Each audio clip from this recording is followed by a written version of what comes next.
I wanted to share a story I read recently about a man known as Crazy John. He was a fool for Christ who lived free from recognition and admiration.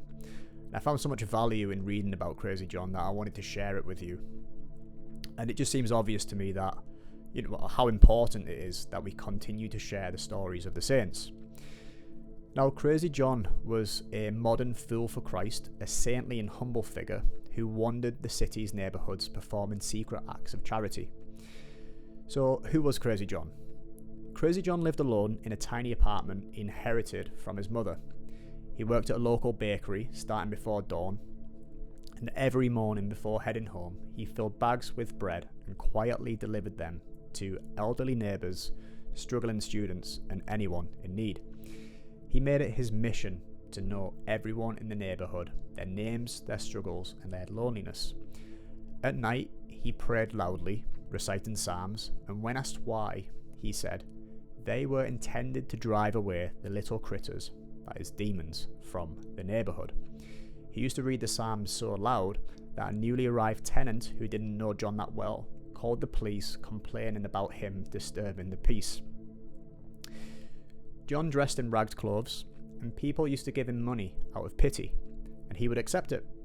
But what no one knew was he was taking that money, adding in his own wages, putting that into envelopes and sliding it under the doors of those he knew were struggling with money.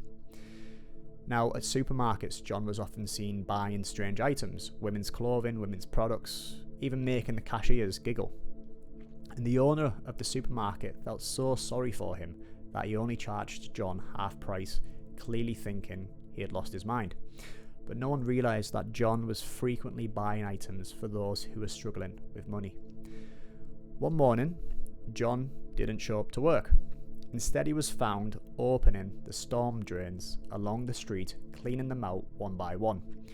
When questioned, he laughed and said he was looking for 2 coins that had fallen into the drains. Now, again, obviously people were thinking this man was crazy, going through the drains in the street looking for 2 coins.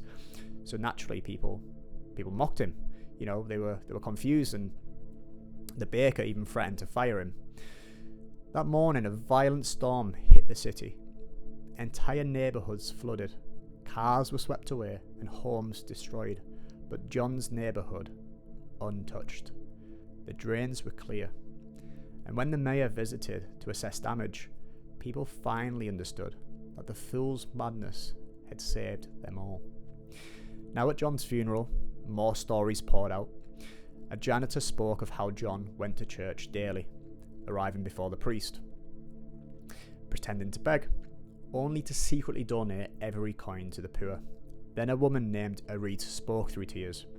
My name is Arit, and my friend here, Calliope, works with me at the Children's Hospital. Several years ago, we came to know Mr. John the Clown. That's how we knew him, the one that you call Crazy John. He would come almost every Sunday afternoon, always laden with toys. He would share them amongst the children, and he would play with them. He loved them all, but showed special care and love for all the newly born babies that were growing up alone in the hospital, because they had been abandoned by their parents.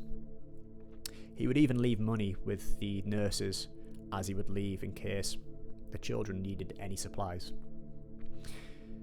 We didn't know him as a fool like you do, Arit said. To us, he was the kindest clown who entertained the children like no one else could.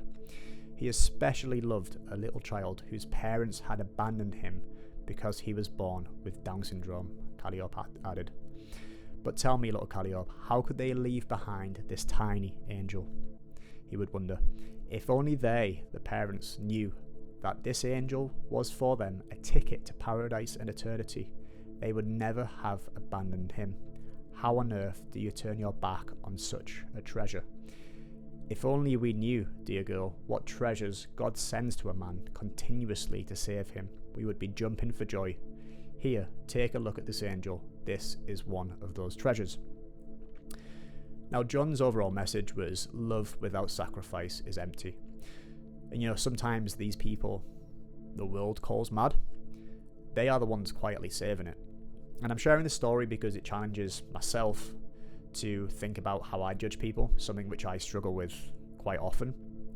And that's why I recommend reading the full book, because as the story continues, you begin to see a man who wasn't chasing recognition or admiration, but one who was slowly and quietly emptying himself for others, a man whose entire life became an offering of hidden love, sacrifice, and humility. If you'd like to learn more about Crazy John, I'll leave the link to the online free book in the description. And I'll leave a link to Father Josiah Trenham's website, which is where I actually learned about Crazy John from. There's a lot of good material on there, and also his YouTube channel. So thanks for watching.